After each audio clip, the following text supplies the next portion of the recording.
यहाँ पर हम सर्किट एनालिसिस के क्वेश्चन देखेंगे और उनका सॉल्यूशन भी हम देखेंगे, यानी उनसे रिलेटेड कॉन्सेप्ट भी हम देखेंगे। तो सर्किट एनालिसिस के बारे में हम देखते हैं। सर्किट एनालिसिस, सर्किट एनालिसिस में जैसे कि टेलीगन्स थ्योरम एक किसके लिए वैलिड होती है?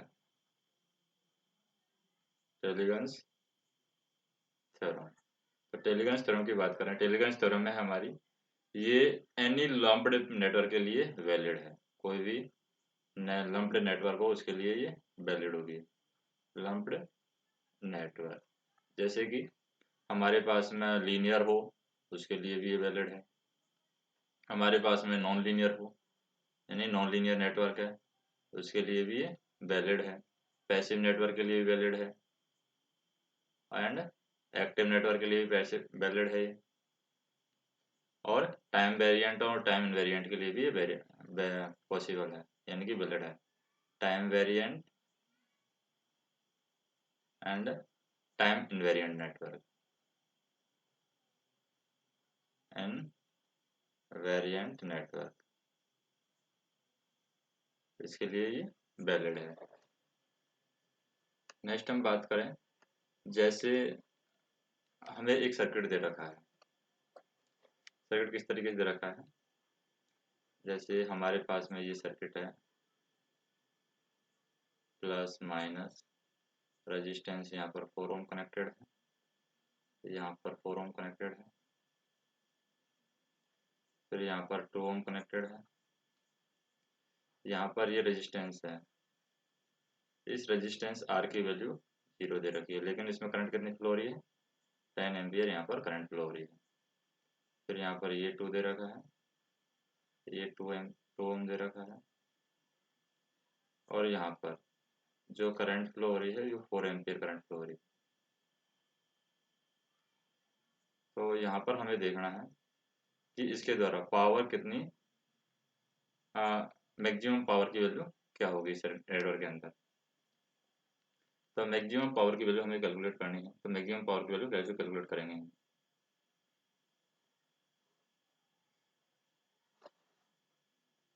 तो मैक्सिमम पावर की वैल्यू आई स्क्वायर आर से भी हम कैलकुलेट करें, आई स्क्वायर इंटू आर, आर की वैल्यू क्या है यहाँ पर 2, तो आई की स्क्वायर की वैल्यू क्या है, आई की वैल्यू करंट कितनी है हमारी 10 एम्पियर, अब ये 10 एम्पियर है, आर की वैल्यू 0 है तो इसका मतलब शॉर्ट हो गई, तो करंट की वैल्यू यहाँ पर शॉर्ट होगी तो इसका मतलब इसके अक्रॉस हमें रेजिस्टेंस निकालना होगा, और इसके अक्रॉस रेजिस्टेंस की वैल्यू क्या है यहाँ पर 2 ओम हो जाएगी, क्योंकि अगर इसको कंबाइंड भी करते हैं तो यहाँ पर भी 4 ओम हो जाएगा और इधर भी 4 ओम, यानी इसको सेक्शन को सॉल्व करेंगे शॉर्ट करके तो ये 2 ओम हो जाएगा, 4 ओम पैरेलल के अंदर हो जाएगा तो 2 ओम हो जाएगा। आई स्क्वायर आर से हम करें तो टोटल आर इक्वलेंट हमारा आ जाता है 2 ओम, यहाँ पर आर इक्वलेंट 2 ओम कैसे आएगा कि थेवेनिन इक्वलेंट हम निकाल देंगे यहाँ पर इस तरीके से, इसको ओपन करके थेवेनिन इक्वलेंट निकाल लेंगे तो ये वोल्टेज सोर्स हमारा शॉर्ट सर्किट हो जाएगा, वोल्टेज सोर्स शॉर्ट सर्किट होते हैं ये 4 ओम है पैरेलल में चला जाएगा यानी 2 ओम हो जाएगा, और फिर 2 ओम और ये 2 ओम कितने में आ जाएगा 4 ओम हो जाएगा, तो यहाँ पर फाइनल सोल्यूशन हो जाएगा हमारा 4 ओम, जैसे ये 4 ओम हो गया है। इसी तरीके से यहाँ पर हमारे क्या है, जैसे ही करंट क्या है, करंट सोर्स है, करंट सोर्स ओपन सर्किट हो जाता है और ये 2 ओम क्या हो जाएंगे 4 ओम, 4 ओम पैरेलल में है तो ये दोनों इक्विवेलेंट को सॉल्व करेंगे क्या आ जाएगा 2 ओम, यानी आर इक्विवेलेंट की वैल्यू आ गई हमारे पास में 2 ओम, और आई की वैल्यू कितनी रखी 10 एम्पियर, तो आई स्क्वायर आर से हम निकाल रहे हैं 10 का स्क्वायर इंटू 2 यानी 200 वाट हमारे पास में टोटल पावर जो डिलीवर है वो आ जाएगी। नेक्स्ट हम बात करें, जैसे यहाँ पर करंट हमें निकालनी है 3 ओम रेजिस्टेंस के थ्रू, जैसे 2 ओम है यहाँ पर, ये 3 ओम है, ये 5 ओम है, यहाँ पर वोल्टेज सोर्स दे रखा है प्लस माइनस 20 वोल्ट, और यहाँ पर वोल्टेज दे रखा है प्लस माइनस पोलरिटी का भी ध्यान रखना है 10 वोल्ट। हमें यहाँ पर 3 ओम के थ्रू जो करंट की वैल्यू है वो हमें निकालनी है, तो 3 ओम के थ्रू करंट की वैल्यू हम निकालेंगे, तो हम केवीएल लगा करके सॉल्व कर सकते हैं इसको, केवीएल यहाँ पर वी मान लेते हैं, फिर वी माइनस के 10/2 प्लस v/3 KCL, इस पॉइंट पर लगा देते हैं KCL, और इधर आ जाएगा हमारा प्लस v माइनस के 20/5, इस तरीके से करेंगे। तो जैसे इसको सॉल्व किया जाएगा तो क्या हो जाएगा, यहाँ पर एलसीएम ले सकते हैं हम, जैसे कि 15, 20, 25, 30 एलसीएम ले लिया हमने, इक्वल टू 0। तो 30 एलसीएम ले लिया, 30 एलसीएम से हम करेंगे यहाँ पर सॉल्व, इक्वल टू 0, तो 0 से कैंसिल आउट हो जाएगा। यहाँ पर आ जाएगा 15v माइनस के 150 प्लस के 3 से देंगे 10 भी आएगा यहाँ पर, प्लस यहाँ पर देंगे तो 6 भी आएगा, और माइनस के 6 से मल्टीप्लाई करें तो 120 आ जाएगा ये। तो ये हो जाएगा हमारा 15 और 10 25 से 36 31वीं, यानी 31वीं इक्वल टू हो गया हमारा 270। अब ये हमारे पास v की वैल्यू आई है 270/31। अब हमें करंट की वैल्यू निकालनी है, किसके अंदर, 3 ओम के अंदर। तो v/r से हम निकाल सकते हैं करंट की वैल्यू। तो करंट की वैल्यू हो जाएगी, v कितना है हमारा 270/31 इंटू r की वैल्यू कितनी है 3। तो इसे हम भाग भी देंगे यहाँ पर, तो 90 का भाग देते हैं तो 9 3 27, यानी 3 पॉइंट कुछ आएगा, 2 पॉइंट कुछ के आसपास एम्पियर की वैल्यू आनी चाहिए, करंट की वैल्यू।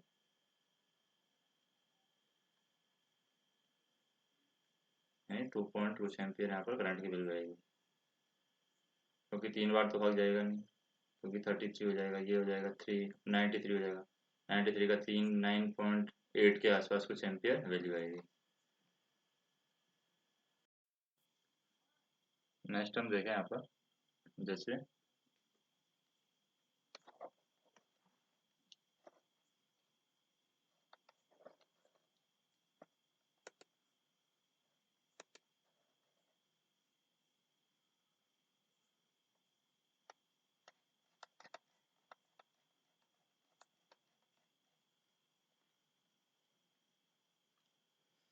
नेक्स्ट देखते हैं हम डुअल पेयर के बारे में। जैसे डुअल पेयर ऑफ कैपेसिटेंस क्या होता है।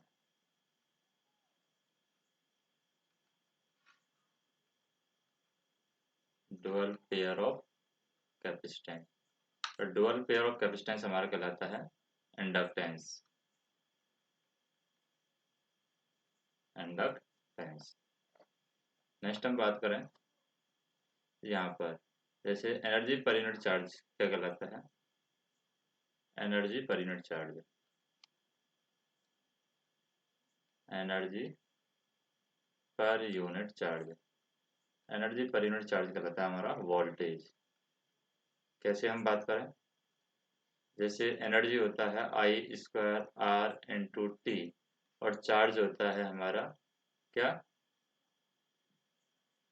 I इंटू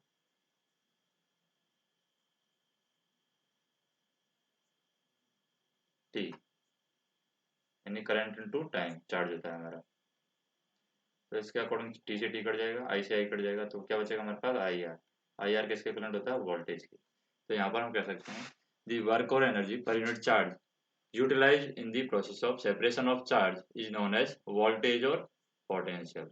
यानी चार्ज को सेपरेट करने के लिए यहाँ पर वर्क और एनर्जी है, उसकी यूनिट यूटिलाइज की जाती है।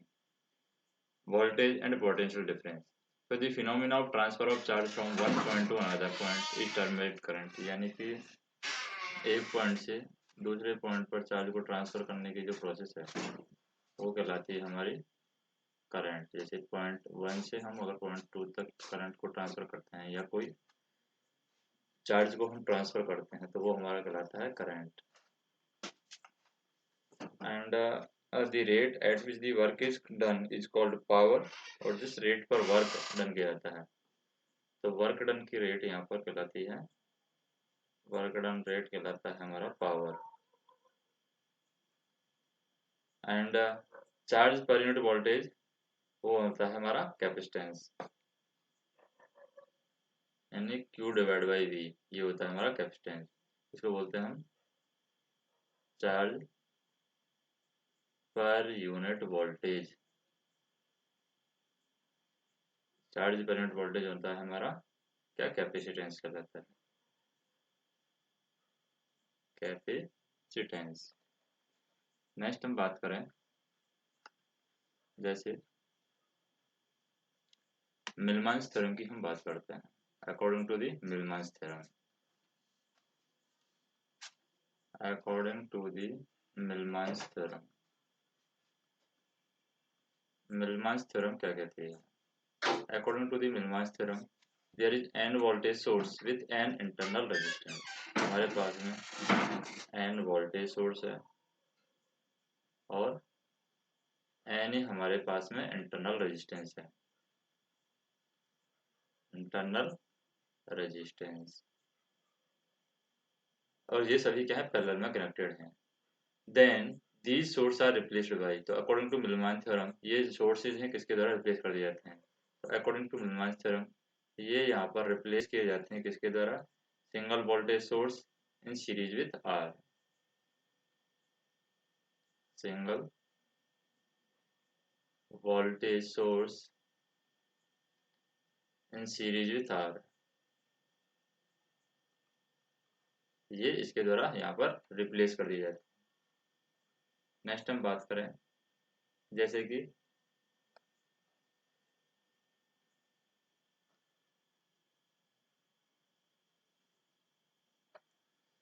एक हमें यहाँ पर दे रखा है 5 थेवेनिन इक्विवेलेंट निकालने की कोशिश करेंगे हम यहाँ पर।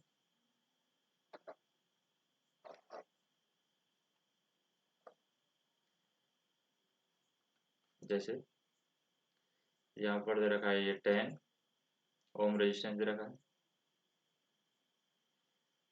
यहाँ पर दे रखा है 40 ओम का रेजिस्टेंस, यहाँ पर दे रखा है 16, यहाँ पर दे रखा है 8, यहाँ पर वोल्टेज सोर्स है प्लस माइनस 5 वोल्ट,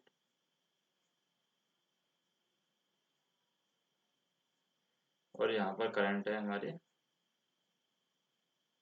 1 एम्पियर, ये करंट यहाँ पर फ्लो हो रही है। हमें क्या करना है यहाँ पर ज्ञात, हमें यहाँ पर थेवेनिन इक्विवेलेंट ज्ञात करना है। तो थेवेनिन इक्विवेलेंट जो ज्ञात करना है वो इस पॉइंट के अक्रॉस ज्ञात करना है। यहाँ पर मान लेते हैं ए और बी, इसके बीच में हमें थेवेनिन इक्विवेलेंट ज्ञात करना है। तो इसके बीच में हम थेवेनिन इक्विवेलेंट ज्ञात करेंगे तो वोल्टेज सोर्स तो हम शॉर्ट सर्किट कर देते हैं, करंट सोर्स हम ओपन सर्किट कर देते हैं। तो इसको डायग्राम को अगर रीड्रॉ करें तो डायग्राम जैसे इसको रीड्रॉ करेंगे हम, तो वोल्टेज सोर्स शॉर्ट सर्किट कर देंगे तो ये हो जाएगा, ये ओम है हमारा 10 ओम रेजिस्टेंस दे रखा है, ये वाला कितना दे रखा है 10 है, तो इसको हम 10 बना देते हैं, ये 40 है, ये हमारा 10 है। तो जैसे 10 है हमारा, 40 के थ्रू हमें निकालना ही है, इसको हमने नाम दे दिया ए, ये शॉर्ट सर्किट कर दिया वोल्टेज सोर्स, इसको नाम दे दिया बी, इसको नाम दे दिया हमने 16, और इसको नाम दे दिया 8, और बाकी है उसको पैरेलल कर दिया, इसको हम ओपन कर दिया, करंट सोर्स को हम ओपन कर देते हैं। तो ए बी के थ्रू हम देखें यहाँ पर जैसे कि 10 और कौन सा है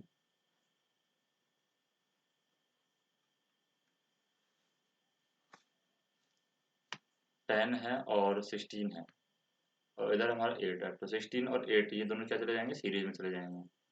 तो सीरीज में जाने की वजह से हम कह सकते हैं कि ये 16 आठ कितना हो जाएगा, 24 हो जाएगा, और 24 और 10 के कितना हो गया, पैरेलल में हो गया, 24 10 के पैरेलल हो जाएगा। तो रेजिस्टेंस की वैल्यू यहाँ पर आएगी, आर इक्वलेंट की वैल्यू 240 डिवाइड बाई 34, क्योंकि 16 8 24 हो जाएगा, 24 10 के पैरेलल में चला जाएगा, तो इस आर इक्वलेंट की वैल्यू ये आएगी। और वोल्टेज सोर्स है हमारा, वोल्टेज सोर्स यहाँ पर जो 5 वोल्ट है ये यहीं पर शो करेगा डायरेक्ट, यानी वीटीएस की वैल्यू तो 5 आएगी हमारे पास, वीटीएस 5 वोल्ट, 5 वोल्ट होगा। लेकिन क्वेश्चन में अगर हम देखें, अगर आर इक्विवेलेंट की वैल्यू है वो एक पेपर है उसके अंदर सॉल्यूशन दिया हुआ है आर इक्वलेंट 6 ओम। तो ये भी हम देख सकते हैं कि 6 ओम आ रहा है या नहीं आ रहा है।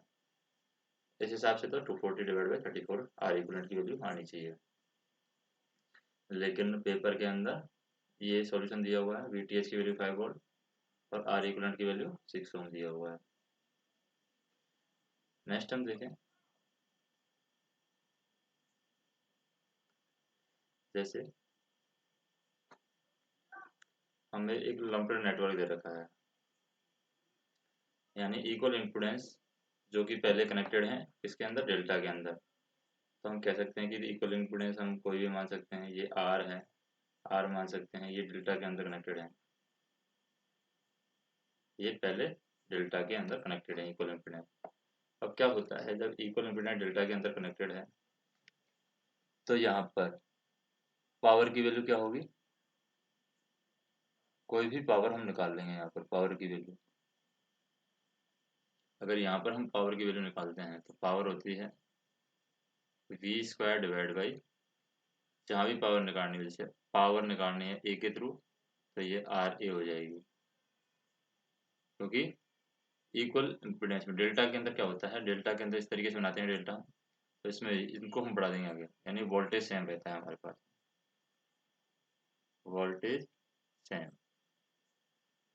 तो इक्वल इम्पीडेंस है हमारी, पहले तो क्या है, equal impedance are connected first in delta across three phase balance supply.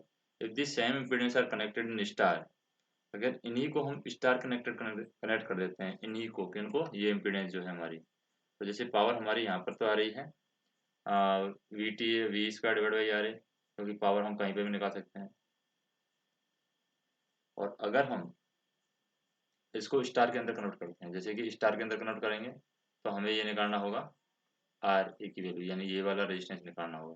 तो ये वाला रेजिस्टेंस हम कैसे निकालते हैं, ये वाला रेजिस्टेंस निकालेंगे हम, दोनों को मल्टीप्लाई करेंगे R square divide by three हो जाएगा, इन दोनों को मल्टीप्लाई करेंगे आर स्क्वायर, यानी ये रेजिस्टेंस निकालना है तो कैसे निकालेंगे, दोनों को मल्टीप्लाई करेंगे R square divide by 3r, तो आर से आर कैंसिल कट जाएगा, यानी 1/r डिवाइड बाई 3 हो जाएगा, ये हमारा रेजिस्टेंस चेंज हो जाएगा। तो हमारा जो स्टार कनेक्शन के अंदर बनेगा इम्पीडेंस का डायग्राम वो इस तरीके से बनेगा, r डिवाइड बाई 3 हो जाएगा, ये r डिवाइड बाई 3, ये r डिवाइड बाई 3, ये r डिवाइड बाई 3।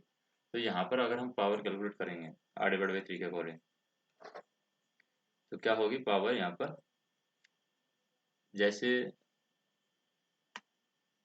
पावर जो है स्टार कनेक्टेड के अंदर वो हम निकालेंगे, स्टार कनेक्टेड के अंदर पावर होती है V square divide by 3 times R star, इस तरीके से होगा। अब हम कहें कि स्टार कनेक्शन के अंदर और डेल्टा कनेक्शन के अंदर पावर क्या है, ये डेल्टा कनेक्शन के अंदर पावर है, पी डेल्टा के अंदर V square divide by R delta ही है, इस तरीके से हम कह सकते हैं। अब इसको हम सॉल्व करें, यानी पावर का दोनों का रेशन हम दिखा दें, यानी स्टार के अंदर पावर डिवाइड बाई डेल्टा के अंदर पावर, तो क्या आएगी, स्टार के अंदर पावर हमारी we square divide by 3r है, या आर डेल्टा स्टार कह सकते हैं, और डेल्टा के अंदर क्या है V square divide by R A ऊपर चला जाएगा, तो इसमें वी स्क्वायर से वी स्क्वायर कट जाएगा, आर ए से आर ए कट गया, यानी 1/3 आ गई पावर हमारी। तो हम कह सकते हैं कि जो स्टार के अंदर पावर है वो क्या आ जाएगी 1/3 टाइम्स डेल्टा के अंदर पावर। तो जब भी इम्पीडेंस रिप्लेस की जाती है डेल्टा से स्टार के अंदर तो पावर भी यहाँ पर रिप्लेस हो जाएगी उसी के अकॉर्डिंग, यही पावर हमारी क्या हो जाएगी स्टार के अंदर, यानी power consumed will be 1/3 times of previous value, यानी स्टार के अंदर जो पावर है वो डेल्टा के अंदर जो पावर थी उसकी 1/3 टाइम्स यहाँ पर हो जाएगी। लेकिन हमें यहाँ ये ध्यान रखना है कि इम्पीडेंस यहाँ पर रिप्लेस होनी चाहिए। नेक्स्ट हम बात करें, जैसे साइनोसोडल अल्टरनेटिंग करंट होती है उसकी फॉर्म फैक्टर की बात करते हैं।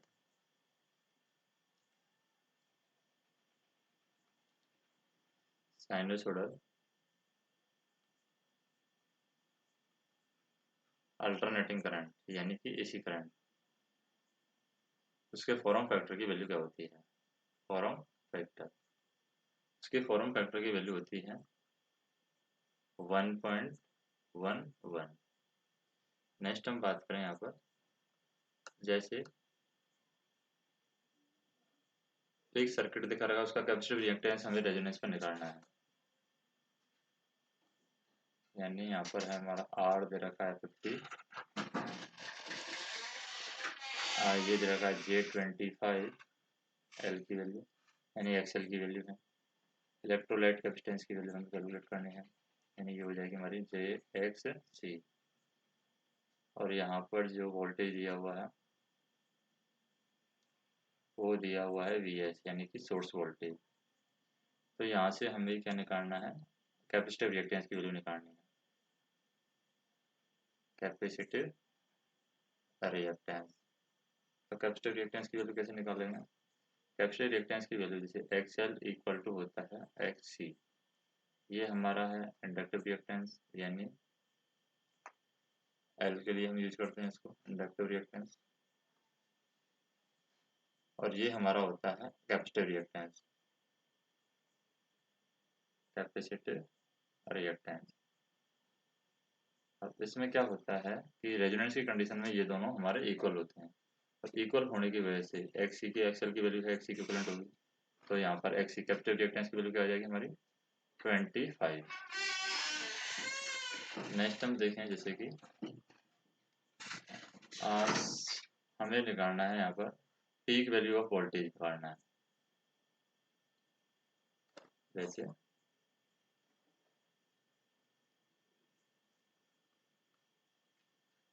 Peak value of voltage, peak value of voltage वो है हमारा वेव फॉर्म के अंदर कौन सी वेव फॉर्म है, उसके लीस्ट RMS की वैल्यू होती है, लीस्ट RMS वैल्यू। तो लीस्ट RMS वैल्यू है किसके लिए यहाँ पर होती है? लीस्ट RMS वैल्यू की बात करें तो लीस्ट RMS वैल्यू होती है हमारी ट्रायंगुलर वेव के लिए। पीक वैल्यू ऑफ वोल्टेज में लीस्ट RMS वैल्यू होती है हमारी ट्रायंगुलर ट्रायंगुलर वेव के लिए यहाँ पर लीस्ट RMS वैल्यू होती है। नेक्स्ट हम बात करें, जैसे lower power lower half power frequency की बात करें,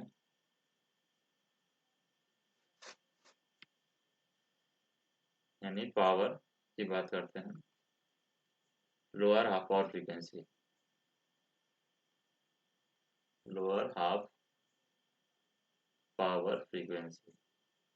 लोअर हाफ पावर फ्रीक्वेंसी क्या होती है? ये होती है हमारी आई स्क्वायर मैक्सिमम का square divide by I maximum का स्क्वायर, या मैक्सिमम हम कह सकते हैं मैक्सिमम डिवाइड बाई 2। ये होती है हमारी lower half power frequency, I square maximum R divide by 2। Next हम देखें बैंडविड्थ के लिए क्या एक्सप्रेशन है, यानी बैंडविड्थ को हम किस तरीके से रिप्रेजेंट करते हैं। तो यहाँ पर हम देखते हैं बैंडविड्थ की बात करें, bandwidth of any system in the range of frequency which current and which the current of output voltage is equal to। तो बैंडविड्थ यहाँ पर किसी सिस्टम की बात करें, फ्रीक्वेंसी फॉर विच रेंज यानी कि करंट एंड आउटपुट वोल्टेज है, वो हमारी बैंडविड्थ होती है 70.7%। This is the bandwidth of any system in the range of frequency for which the current and voltage is equal to. Current and voltage है वहाँ पर 70% of its value at the resonant frequency, यानी current और voltage की value यहाँ पर resonant frequency पर current and voltage की वैल्यू रेजोनेंट फ्रीक्वेंसी पर कितनी होती है? 70.7% होती है। तो एक्सप्रेशन है बैंडविड्थ का, हम कैसे निकालते हैं? बैंडविड्थ का एक्सप्रेशन हम निकालते हैं यानी कि F2 माइनस के F1, तो ये आता है हमारा R डिवाइड बाई 2πL, ये हमारी बैंडविड्थ आती है। अब हम बात करते हैं कि सोर्स इम्पीडेंस हमारी दे रखी है कॉम्प्लेक्स, क्या दे रखी है हमारी? सोर्स इम्पीडेंस है, ये हमें दे रखी है कॉम्प्लेक्स, यानी कॉम्प्लेक्स सोर्स इम्पीडेंस हमें दे रखी है। Maximum power transfer when the load impedance क्या होगी, यानी मैक्सिमम पावर ट्रांसफर करने के लिए लोड इम्पीडेंस क्या होनी चाहिए। कंडीशन है हमारी किसके लिए, मैक्सिमम पावर ट्रांसफर। तो मैक्सिमम पावर ट्रांसफर के लिए कंडीशन क्या है, मैक्सिमम ट्रांसफर पावर ट्रांसफर के लिए कंडीशन है हमारी कि लोड जो इम्पीडेंस है, लोड इम्पीडेंस वो हमारी होनी चाहिए complex conjugate, complex conjugate. Next हम बात करें, जैसे हमें निकालना है यहाँ पर पावर फैक्टर। सर्किट किस तरीके से दे रखा है हमारा, यहाँ पर देखते हैं आर हमारा दे रखा है 3 ओम, दूसरा आर दे रखा है 5, एक्सएल की वैल्यू दे रखी है हमारी 6। यहाँ पर जो वोल्टेज है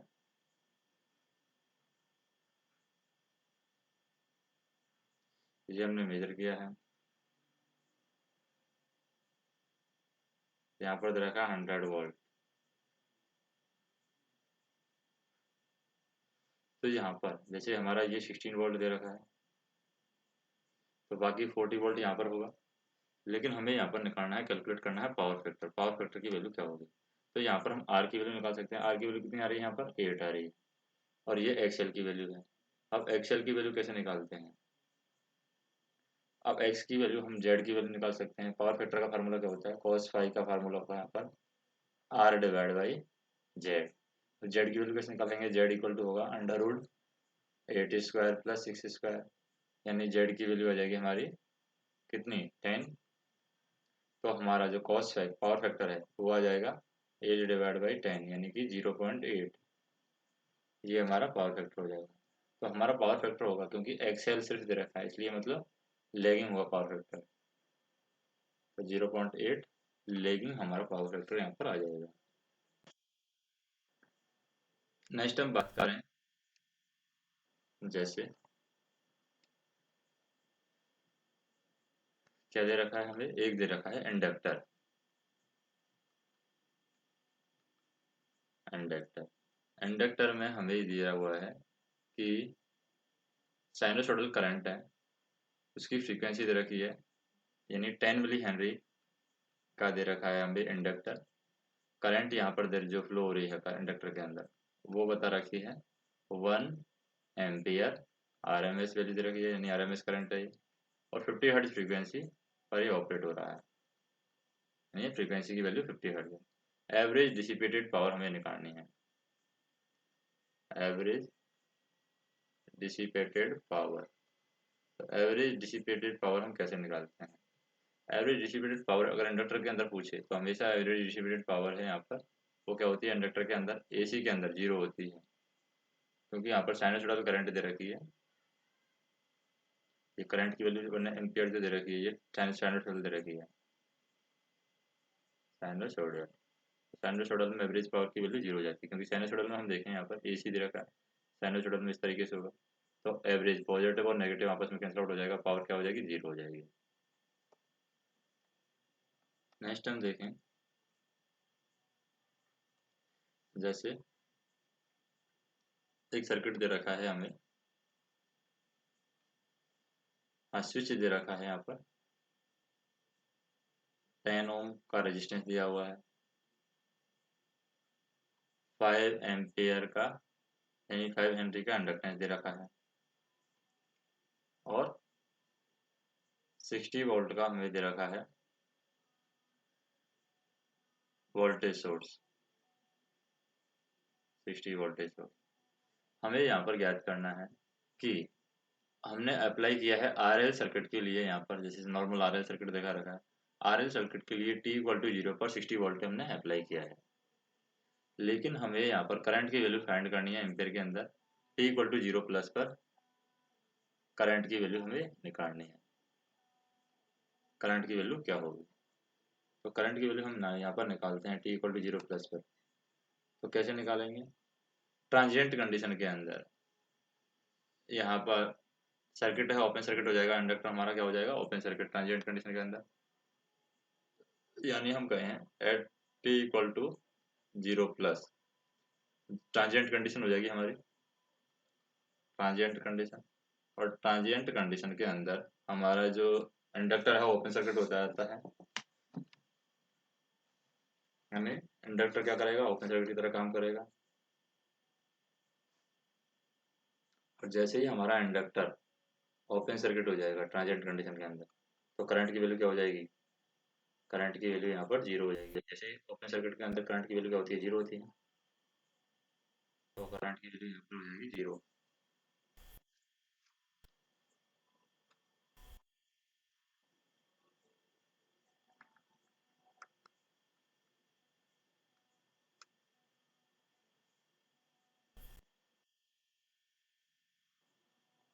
करंट की वैल्यू हो जाएगी यहाँ पर जीरो।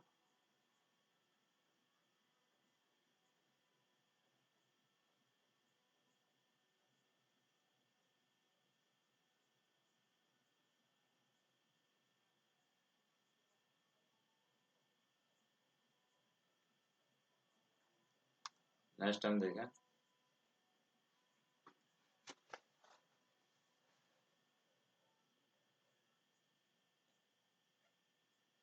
जैसे आरएलसी सर्किट दे रखा है यूनिटी पावर फैक्टर पर,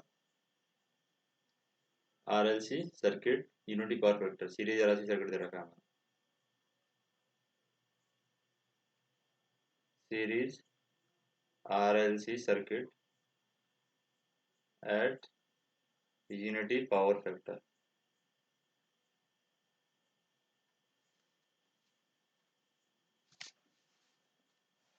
तो आरएलसी सर्किट दे रखा है यूनिटी पावर फैक्टर पर, तो इसकी फ्रीक्वेंसी क्या होगी। तो फ्रीक्वेंसी की बात करें हम यहाँ पर, एफ आउटपुट यानी कि रेजोनेंट फ्रीक्वेंसी है, तो वो क्या होगी, तो ये होगी 1/2 पाई √LC, ये हमारी रेजोनेंट फ्रीक्वेंसी होगी। Average power of pure inductive circuit क्या होगी, अगर प्योर इंडक्टिव सर्किट के अंदर एवरेज पावर पूछी जाए तो हम कैसे निकालते हैं। एवरेज पावर हमेशा जीरो होती है वैसे प्योर इंडक्टिव सर्किट के अंदर, average power of pure inductive circuit, inductive circuit. तो प्योर इंडक्टिव सर्किट के अंदर पावर की वैल्यू बात करें, यानी यहाँ पर पावर की वैल्यू तो जीरो होती है। अब चाहे इंडक्टर हो या कैपेसिटर हो, प्योर इंडक्टर हो या कैपेसिटर हो, पावर जीरो होती है, क्योंकि पी की बात करें, P equal to V I cos phi होता है। लेकिन एवरेज पावर हम देखें इंडक्टर के अगर, क्योंकि फाई की वैल्यू यहाँ पर होती है 90 डिग्री और कॉस 90 की वैल्यू हमेशा जीरो होती है, तो ये पावर हमारी जीरो हो जाएगी। क्योंकि चाहे कैपेसिटर हो इंडक्टर हो, या तो करंट है 90 डिग्री लैग करेगी इंडक्टर होगा तो, और वोल्टेज होगा तो लीड करेगी। तो इसके अकॉर्डिंग है हमेशा करे कॉस फाई की वैल्यू जीरो आने वाली है, तो कॉस फाई की वैल्यू जब तक जीरो आ जाएगी तो पावर है यहाँ पर वो भी जीरो होगी। नेक्स्ट हम देखें,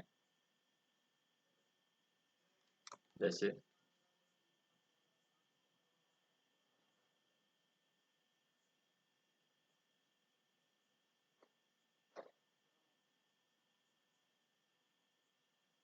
हमें बताना है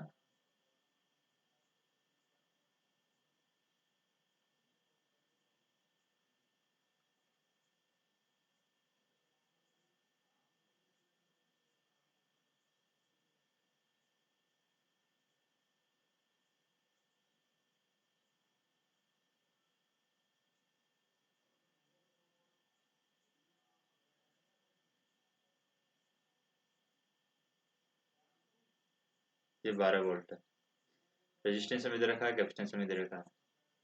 हमें यहाँ पर ज्ञात करना है capacitor during steady state condition, voltage across the capacitor during steady state condition, voltage across capacitor during steady state condition.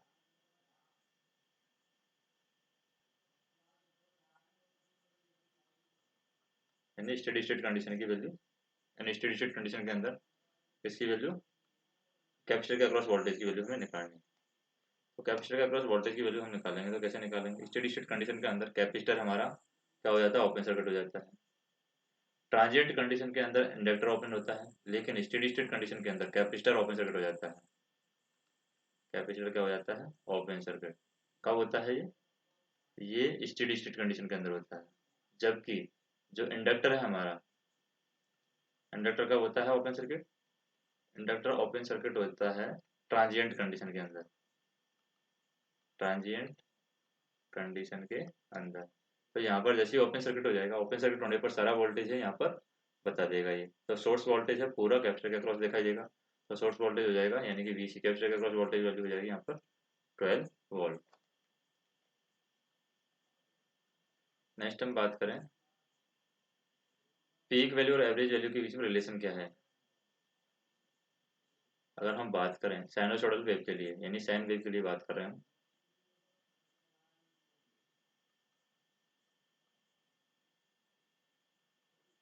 Sine wave के लिए, साइन वेव के लिए यहाँ पर एवरेज वैल्यू की बात करें, आई एवरेज वैल्यू, आई एवरेज वैल्यू हमारी होगी 0.637 आई पीक वैल्यू। ये हमारी एवरेज वैल्यू है, 0.637 पीक वैल्यू होगी। तो यहाँ पर आई पीक है, आई एवरेज के इक्विवेलेंट होगा, I peak equal to I average. तो आई एवरेज की वैल्यू हम निकाल सकते हैं। आई एवरेज की वैल्यू होती है यहाँ पर 2IM divide by pi. I average equal to 2IM divide by pi. अब यहाँ पर आई एवरेज है 2IM डिवाइड बाई पाई होती है, आई पीक की जो वैल्यू होती है वो IM की इक्वलेंट ही होती है। तो हम कह सकते हैं यहाँ पर आई एवरेज आई पीक की वैल्यू बराबर होगी। तो आई पीक है हमारी आई एवरेज के बराबर होगी, यहाँ पर एवरेज के बराबर नहीं होगी, आई एम के बराबर होगी। तो इसके अकॉर्डिंग हम निकाल सकते हैं रिलेशन कि I average divide by I peak की वैल्यू क्या होगी, I average divide by I peak. तो आई एवरेज हमारा है 2IM divide by pi and to I peak की वैल्यू आई एम के बराबर है, तो आई एम हो जाएगा यहाँ पर, आई एम से आई एम कट जाएगा, 2 डिवाइड बाई पाई क्या हो जाएगा, 2 डिवाइड बाई पाई। तो आई एवरेज की वैल्यू हो जाएगी हमारी, I average equal to 2 divide by pi हो जाएगा 0.637 आई पीक। तो ये हमारा रिलेशन होता है दोनों के बीच में। नेक्स्ट हम बात करें जैसे average value of DC voltage, peak value of the 25 volt. Average value, DC voltage की एवरेज वैल्यू हमने निकालनी है, जो कि डीसी वोल्टेज यहाँ पर दे रखा है 25 वोल्ट। तो इसकी एवरेज वैल्यू भी बराबर होती है डीसी वोल्टेज के लिए, एवरेज वैल्यू और पीक वैल्यू दोनों यहाँ पर बराबर होती है, यानी सेम होती है डीसी वोल्टेज के लिए। तो डीसी वोल्टेज के लिए वैल्यू में यहाँ पर चेंज नहीं होता है। नेक्स्ट हम बात करें जैसे मान लीजिए हमें पीक वैल्यू दे रखी है 14 एम्पियर, पीक वैल्यू दे रखी है किसी भी साइन वेव की, वो दे रखी है हमें 14 एम्पियर पीक वैल्यू। हमें निकालनी है इसकी आई एवरेज वैल्यू। तो आई एवरेज वैल्यू कैसे निकालते हैं? आई एवरेज वैल्यू का फार्मूला होता है I average equal to 2IM divide by pi, और I M equal to I peak होता है। तो इसके अकॉर्डिंग हम सॉल्व कर देंगे इसको। तो ये हो जाएगा 2 × 14 डिवाइड बाई पाई, तो ये वैल्यू हो जाएगी 8.91 एम्पियर। नेक्स्ट हम बात करें जैसे इंडक्टर के अक्रॉस हम बात करते हैं, हमें कैलकुलेट करना है कैपेसिटेंस।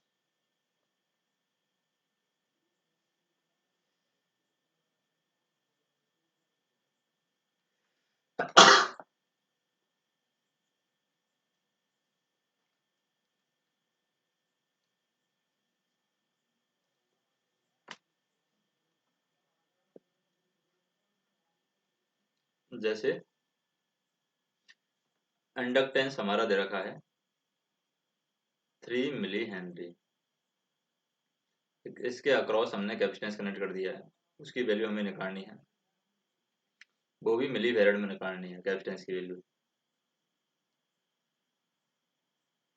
बहन जी resonant frequency of circuit is 4 radian per second, यानी यहाँ पर रेजोनेंट फ्रीक्वेंसी भी दे रखी है। रेजोनेंट फ्रीक्वेंसी क्या दे रखी है? 4। तो रेजोनेंट फ्रीक्वेंसी अगर हमें 4 रेडियन पर सेकंड दे रखी है, तो यहाँ पर अगर कैपेसिटेंस की वैल्यू हम निकालना चाहें, क्योंकि पैरेलल में कनेक्टेड है, तो रेजोनेंट फ्रीक्वेंसी हमारे दे रखी है, तो कैपेसिटर की वैल्यू यहाँ पर निकाल लेंगे हम। 20.83 मिली फेरेड आ जाएगी अगर हम कैलकुलेट करेंगे। नेक्स्ट हम देखें, जैसे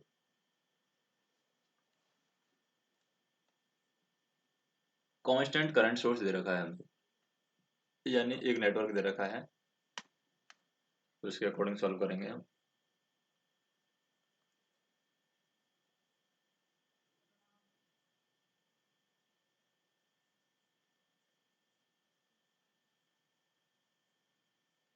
जैसे आर एल, ये आर की वैल्यू है, ये एल की वैल्यू है, ये करंट यहाँ पर फ्लो हो रही है। फिर हम बात करें, ये आर है,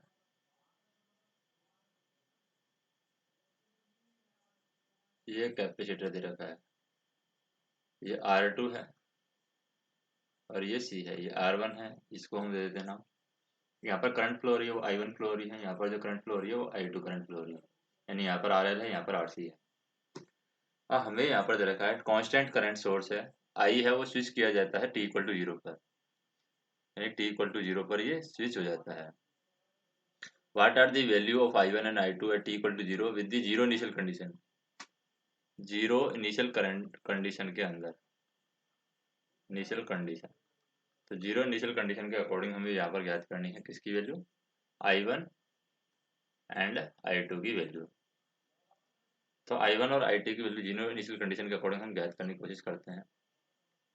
तो सबसे पहले t=0 पर क्या होगा? एक तो हमें यहाँ पर I की जो वैल्यू दे रखी है वो भी हमें पता होना चाहिए। I हमारा दे रखा है, कांस्टेंट करंट सोर्स दे रखा है, कांस्टेंट करंट सोर्स। तो करंट कांस्टेंट करंट सोर्स के साथ में ये किस तरीके से बिहेव करते हैं? तो कांस्टेंट करंट सोर्स की बात करें तो हमारा जो L है, इंडक्टर है, t=0 पर क्या होगा? ट्रांजिएंट कंडीशन के अंदर चला जाएगा, तो L हमारा क्या हो जाता है? ट्रांजिएंट कंडीशन के अंदर ओपन सर्किट हो जाता है, और कैपेसिटर क्या हो जाता है? ट्रांजिएंट कंडीशन के अंदर ही शॉर्ट सर्किट हो जाता है, शॉर्ट सर्किट। तो कैपेसिटर हमारा शॉर्ट सर्किट हो जाएगा और इंडक्टर हमारा ओपन सर्किट हो जाएगा। तो जैसे ही हमारा ये चेंज होगा तो सर्किट डायग्राम किस तरीके से बनेगा? ये करंट सोर्स रह जाएगा हमारा I, यहाँ पर ये रेजिस्टेंस रह जाएगा, ये इंडक्टर है हमारा ओपन रह जाएगा, तो ओपन हो जाएगा यहाँ पर, और यहाँ पर रेजिस्टेंस है और ये ओपन से क्लोज हो जाएगा, यानी कि शॉर्ट सर्किट हो जाएगा कैपेसिटर। अब हम देखें यहाँ पर ओपन सर्किट हो गया, यहाँ तो करंट फ्लो होगी नहीं, तो करंट फ्लो कहाँ होगी? यहाँ पर करंट फ्लो होगी। तो हम कह सकते हैं करंट की वैल्यू यानी I1 की वैल्यू क्या हो जाएगी? I1=0 और I2=I हो जाएगी। तो ये हमारा सोल्यूशन हो जाएगा, यानी I1=0 हो जाएगा और I2=1 हो जाएगा।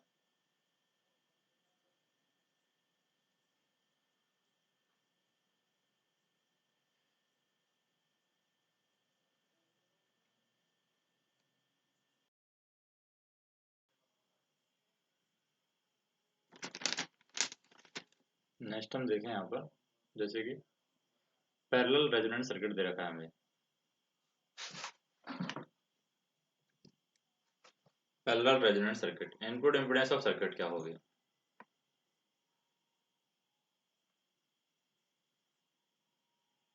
तो हम बात करेंगे यहाँ पर parallel resonant circuit, parallel resonant circuit. तो पैरेलल रेजोनेंट सर्किट के अंदर हम बात कर रहे हैं कि इनपुट इम्पीडेंस सर्किट की क्या होगी। तो सर्किट का जो इनपुट इम्पीडेंस है, इनपुट इम्पीडेंस वो होता है मैक्सिमम। मैक्सिमम।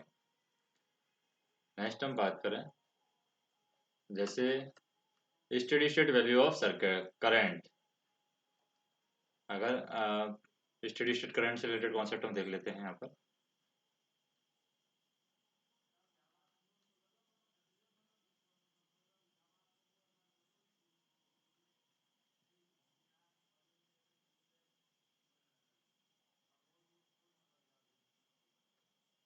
वन है,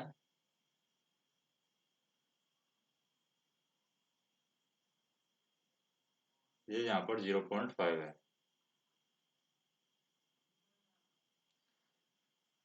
तो यहाँ पर हमें ज्ञात करना है steady state value of current. Steady state value of current हमें ज्ञात करना है। Steady state value of current की वैल्यू क्या होगी? तो steady state value of current हमें निकालना है at T equal to infinite. Inductor है वो शॉर्ट सर्किट होना चाहिए steady state value of current के लिए, यानी टी इक्वल टू इनफाइनाइट पर स्टेडी स्टेट कंडीशन के अंदर। ट्रांजिएंट इस कंडीशन के अंदर तो इंडक्टर हमारा ओपन सर्किट हो जाता है, लेकिन स्टेडी स्टेट कंडीशन के अंदर इंडक्टर हमारा हो जाता है शॉर्ट सर्किट। तो शॉर्ट सर्किट हो जाएगा इंडक्टर हमारा। तो करंट की वैल्यू क्या हो जाएगी? करंट यहाँ पर हो जाएगी वी डिवाइड बाई आर से हम निकाल लेंगे। वी हमारा 1, आर वी हमारा 1 है, तो ये आ जाएगी 1 एम्पियर।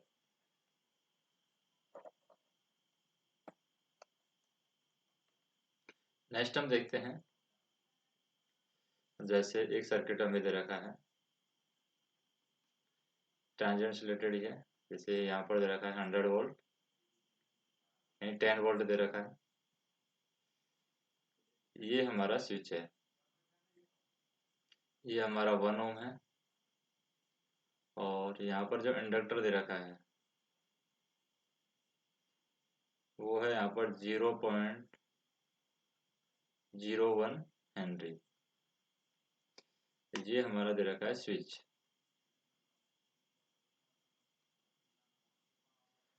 अब यहाँ पर हमें जैसे निकालना है क्या, नेटवर्क हमें दे रखा है आई टी की वैल्यू निकालनी है किसी भी इंस्टेंट पर, यानी किसी भी टाइम पर आई टी की वैल्यू हमें निकालनी है। आई टी मतलब इसमें जो करंट फ्लो होगी। तो स्विच को हमने क्या कर दिया, क्लोज कर दिया है। Switch close at T equal to 0 पर स्विच को क्लोज कर दिया है। तो current at any instant T in the network shown in the figure. तो यहाँ पर हम बात करें जैसे कि इंडक्टर दे रखा है, रेजिस्टेंस दे रखा है, तो इसके अकॉर्डिंग हम बात करते हैं।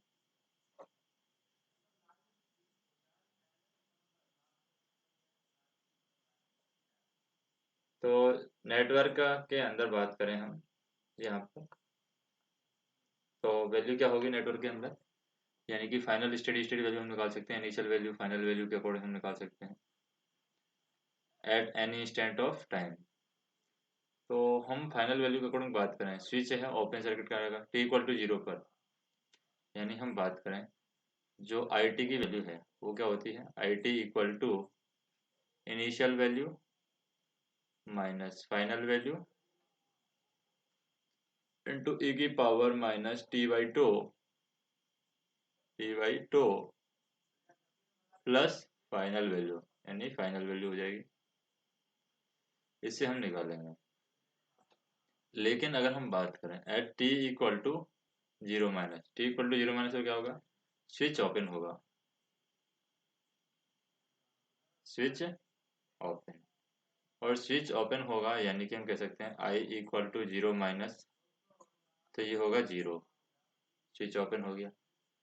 और हम टी इक्वल टू 0 प्लस पर बात करें, टी इक्वल टू 0 प्लस पर स्विच क्लोज होगा, इंडक्टर है ओपन सर्किट की तरह काम करेगा, switch closed and inductor act as open circuit. और जैसे ही टी इक्वल टू 0 पर होगा, ट्रांजिएंट कंडीशन के अंदर से इंडक्टर क्या करता है, ओपन सर्किट की तरह काम करेगा। तो हमारा यहाँ पर क्या हो जाएगा, इंडक्टर ओपन सर्किट हो जाता है। अब इसी के अकॉर्डिंग हम सॉल्व करेंगे। इंडक्टर हमारा ओपन सर्किट हो जाएगा, यानी कि हमारे बात करें इंडक्टर जैसे ही ओपन हो जाएगा तो इंडक्टर के अक्रॉस जो करंट की वैल्यू है वो भी I equal to zero plus पर भी जीरो होगी। यानी हम कह सकते हैं करंट की वैल्यू जीरो माइनस पर भी जीरो है और जीरो प्लस पर भी जीरो है, दोनों कंडीशन के अंदर जीरो है, क्योंकि स्टार्टिंग में तो ओपन है ही है, वो स्विच बंद ही नहीं किया T equal to zero minus पर, और टी इक्वल टू जीरो पर जैसे ही स्विच को बंद किया है तो इंडक्टर हमारा ओपन हो गया, तो इसलिए करंट की वैल्यू जीरो है। तो हम कह सकते हैं फाइनल करंट की वैल्यू की बात करें, यानी T equal to final current पे, यानी टी इक्वल टू फाइनल यानी इनफाइनाइट पर, तो T equal to steady state condition आ गई। यहाँ पर स्टेडी स्टेट कंडीशन में जो इंडक्टर हमारा क्या हो जाता है, शॉर्ट सर्किट हो जाता है, तो ये होगी steady state condition. Steady state condition, steady state condition में इंडक्टर हमारा हो जाता है शॉर्ट सर्किट, शॉर्ट सर्किट, तो इंडक्टर हमारा शॉर्ट सर्किट हो गया। तो अब इसके अकॉर्डिंग हम बात कर सकते हैं कि फाइनल वैल्यू इनिशियल वैल्यू का हम फार्मूला लगा देंगे यहाँ पर, तो ये वैल्यू हो जाएगी, यानी आई की वैल्यू हमारी हो जाएगी यहाँ पर आई इक्वल टू 10 वोल्टेज है डिवाइड बाई आर की वैल्यू 1, तो ये हो गया 10 एम्पियर। तो फाइनल वैल्यू होगी हमारी 10 एम्पियर, और ट्रू की वैल्यू क्या होगी एल डिवाइड बाई आर, ये टाइम कॉन्स्टेंट होता है। एल की वैल्यू क्या है 0.01 है हमारे पास में, एल की वैल्यू यहाँ पर हम देखें 0.01 डिवाइड बाई आर की वैल्यू क्या है 1 है, तो 0.01 डिवाइड बाई 1, तो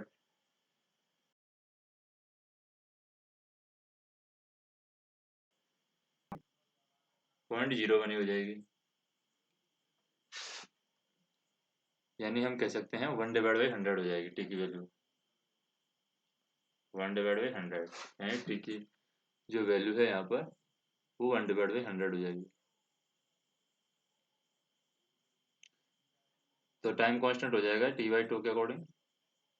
अब हम बात करते हैं, इसको सॉल्व करें हम,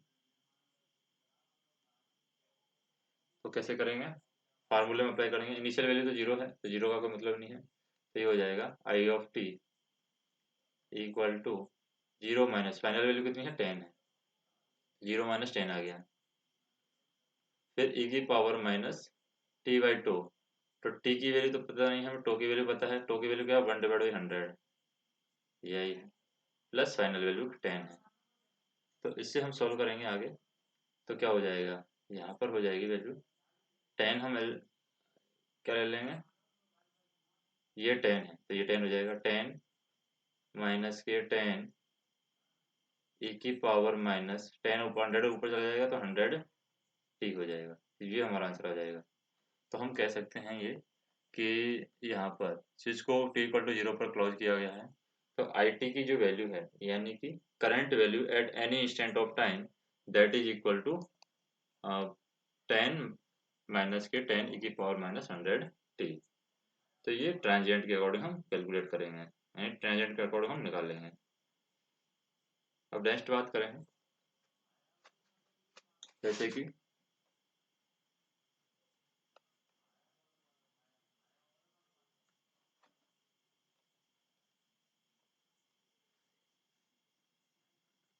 जैसे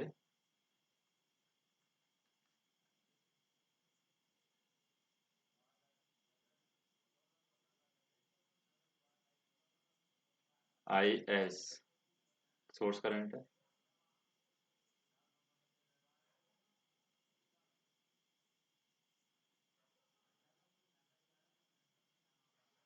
ये 1 है,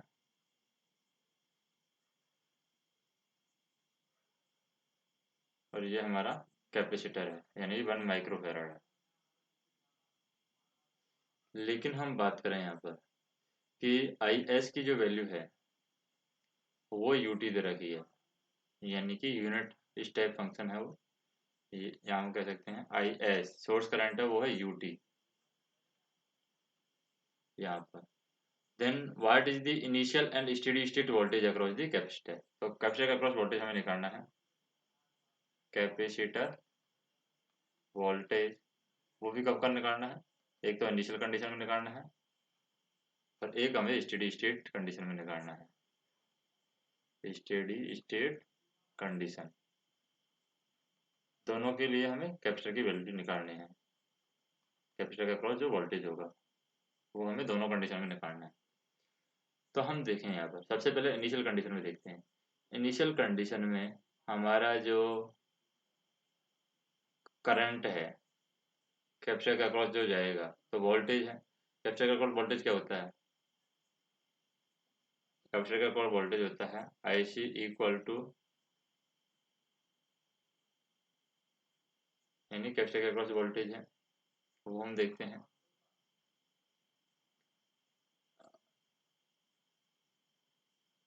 कैपेसिटर के अक्रॉस वोल्टेज यानी कैपेसिटर है वोल्टेज में चेंज को अलाउ नहीं करता है।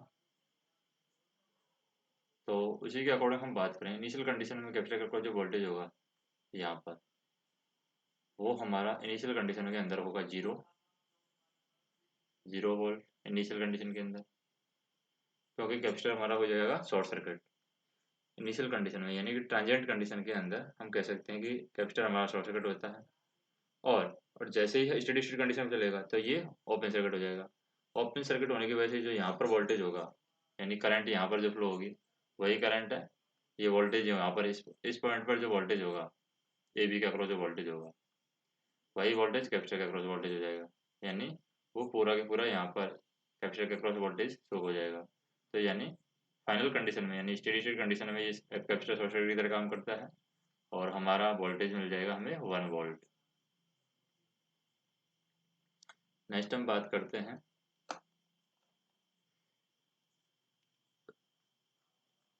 जैसे डेल्टा कनेक्टेड पॉलीफेज सर्किट दे रखा है। Delta connected polyphase circuit, delta connected polyphase circuit दे रखा है हमें। Line current related to IP, यानी लाइन करंट है वो IP के किस तरीके से रिलेटेड होगी। Line current related to IP,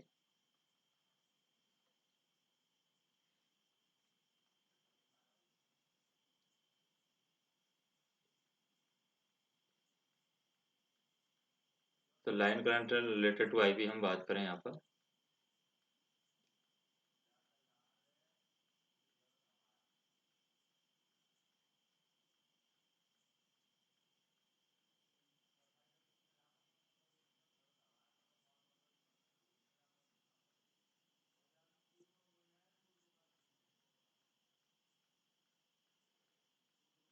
तो जैसे डेल्टा कनेक्टेड सिस्टम दे रखा है। डेल्टा कनेक्टेड सिस्टम में क्या होता है? डेल्टा कनेक्टेड सिस्टम इस तरीके से होता है हमारा। इसमें इसको हम बढ़ा देते हैं आगे तो इसका मतलब वोल्टेज यहाँ पर सेम रहता है, करंट डिफरेंट रहती है। Voltage same and current different. Current different मतलब लाइन करंट है डेल्टा कनेक्टेड सिस्टम के अंदर उसमें चेंज होगा। यहाँ पर delta connect system line current है फेज करंट में चेंज होता रहता है। तो हम कह सकते हैं line current equal to √3 times phase current होती है। अब ये किस में होता है? जिसे पॉलीफेज दे रखा है यहाँ पर, यानी पॉलीफेज सर्किट दे रखा है। Line current is related to √3 times the phase current, ये हम कह सकते हैं।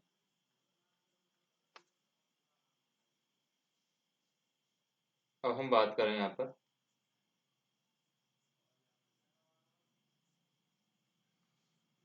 नेक्स्ट कॉन्सेप्ट की बात करते हैं। जैसे मान लीजिए हमें सप्लाई वोल्टेज कैलकुलेट करना है कि सर्किट के अंदर। जैसे यहाँ पर दे रखा है रेजिस्टेंस दे रखा है हमें 50 वोल्ट रेजिस्टेंस के थ्रू वोल्टेज दे रखा है। इंडक्टर के थ्रू हमें वोल्टेज दे रखा है 100 वोल्ट और कैपेसिटर के थ्रू वोल्टेज दे रखा है हमें 100 वोल्ट और हमें सोर्स वोल्टेज निकालना है। यहाँ पर करंट भी फ्लो हो रही है, हमें ये सोर्स वोल्टेज निकालना है। तो सोर्स वोल्टेज कैसे निकालते हैं? तो पहली बात तो ये रेजोनेंस कंडीशन दे रखी है हमें, ये भी हमें ध्यान रखना है कि सर्किट रेजोनेंस कंडीशन में दे रखा है। या फिर हम कह सकते हैं XL इक्वल टू XC है, तो ये क्या हो गया? रेजोनेंट कंडीशन हो गया। यानी X वोल्टेज है VL इक्वल टू VC है, इसका मतलब ये रेजोनेंट कंडीशन होगी। तो हम कह सकते हैं कि रेजोनेंस की कंडीशन में क्या होता है, जो सोर्स वोल्टेज है वो हमारा रेजिस्टेंस के अक्रॉस जो वोल्टेज होगा उसके इक्विवेलेंट होगा, तो सोर्स वोल्टेज हो जाएगा हमारा 50 वोल्ट यहाँ पर। नेक्स्ट बात करते हैं किसकी, transient time of series RC circuit हमें निकालना है। Transient time of series RC circuit,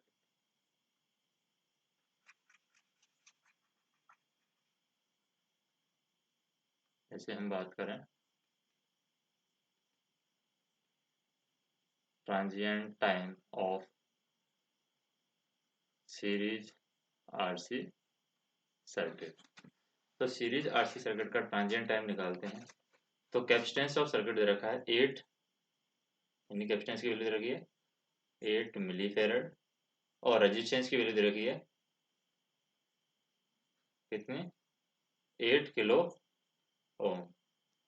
तो ट्रांजिएंट टाइम निकालते हैं तो आरसी से निकाल देंगे, तो 8 इंटू 10⁻³ माइनस 3 इंटू 8 इंटू 10⁻³, तो इससे कट जाएगा, तो ये आ जाएगा 64। ट्रांजिएंट टाइम क्या आ जाएगा हमारा, डायरेक्ट 64 आ जाएगा हमारा। अब हम बात करते हैं जैसे कि एक सर्किट के अंदर रेजिस्टेंस, इंडक्टेंस और कैपेसिटर हैं, तीनों चीजें सीरीज में कनेक्टेड हैं सर्किट के अंदर। तो हम बात करते हैं जैसे कि रेजिस्टेंस, इंडक्टेंस और कैपेसिटेंस सीरीज में कनेक्टेड है सर्किट के अंदर, और इसकी जो रेजोनेंट फ्रीक्वेंसी है वो हमें दे रखी है RLC कनेक्टेड है। रेजोनेंट फ्रीक्वेंसी दे रखी है कितनी, F आउटपुट हर्ट्ज, इस तरीके से दे रखी है रेजोनेंट फ्रीक्वेंसी है। अब इसके कंपोनेंट को डबल कर दिया जाए, यानी कि 2RC कर दिया, 2R 2L 2C, इस तरीके से कंपोनेंट को डबल कर दिया जाए, तो यहाँ पर रेजोनेंट फ्रीक्वेंसी पर क्या इफेक्ट पड़ेगा। तो रेजोनेंट फ्रीक्वेंसी का फार्मूला होता है डबल करने पर रेजोनेंट फ्रीक्वेंसी, जैसे कि एफ आउटपुट की फार्मूला होता है 1/2π√LC। अब यहाँ पर अगर हम बात करते हैं इन दोनों को डबल करेंगे तो यहाँ पर आ जाएगा 12 इंटू 2C, क्योंकि आर का तो कोई रोल ही नहीं है, तो 4 से बाहर आ जाएगा 2, तो 2 आएगा, तो पहली वाली चेंज में क्या आ जाएगा, सिर्फ 2 बाहर आ जाएगा, तो यानी F output divide by 2 answer होगा, यानी जो पहले रेजोनेंट फ्रीक्वेंसी थी उसका हाफ हो जाएगा इस टाइम पर, ये हम कह सकते हैं। नेक्स्ट हम देखें कि ideal voltage source will charge the ideal capacitor. तो ideal voltage source ideal capacitor को तुरंत चार्ज कर देता है। उसके अकॉर्डिंग कॉन्सेप्ट है कि हम कह सकते हैं आइडियल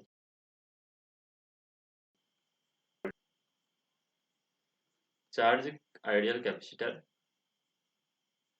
चार्ज आइडियल कैपेसिटर कैसे चार्ज करेगा, एक्सपोनेंशियली चार्ज नहीं करेगा, वो इंस्टेंटेनियसली चार्ज करेगा, तुरंत वो चार्ज कर देता है, तुरंत वहाँ पर सारा वोल्टेज है कैपेसिटर के अक्रॉस शो हो जाएगा, यानी इंस्टेंटेनियसली वो चार्ज कर देता है, इंस्टेंटेनियसली ये चार्ज कर देगा।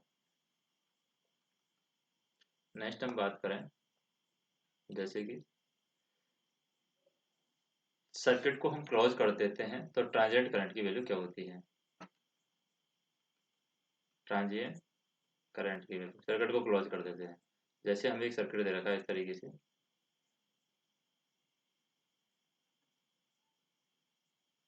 ये R है, ये L है, ये C है, RLC, यहाँ पर 50 वोल्ट है। अब सर्किट को हम क्लोज करेंगे t=0 पर, क्लोज स्विच, सर्किट को हमने क्लोज कर दिया है, तो जीरो इनिशियल कंडीशन एज्यूम करना है और ट्रांजिएंट करंट की वैल्यू निकालनी है। जीरो इनिशियल कंडीशन को भी हमें एज्यूम करना है और ट्रांजिएंट करंट की वैल्यू हम निकालेंगे। तो ट्रांजिएंट करंट की वैल्यू हम कैसे निकाल लेंगे, सबसे पहली बात तो जैसे स्विच को हम ऑन करेंगे तो सर्किट है हमारा सबसे पहले इसको लाप्लास ट्रांसफॉर्म में बदलने की कोशिश करते हैं, और जैसे इसको लाप्लास ट्रांसफॉर्म बदलेंगे सर्किट, तो कैसे ड्रॉ हो जाएगा लाप्लास ट्रांसफॉर्म में?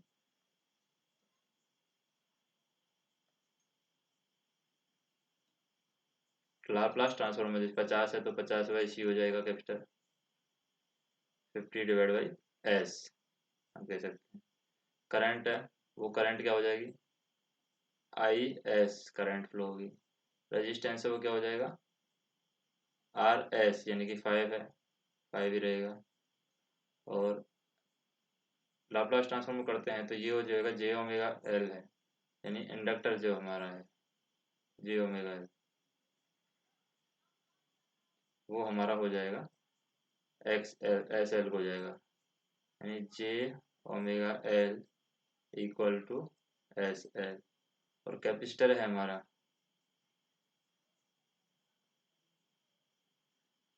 वो क्या हो जाएगा, कैपेसिटर हो जाएगा 1/j⍵c, that is equal to 1/SC। ये कैपेसिटर के अक्रॉस जो वैल्यू है वो हो जाएगी 1/ω/c। अब हमें यहाँ पर IS की वैल्यू निकालनी है, तो IS की वैल्यू हम कैसे निकालेंगे, यानी करंट जो फ्लो हो रही है वो उसकी हमें वैल्यू निकालनी है। तो IS इक्वल टू होगा 50/S,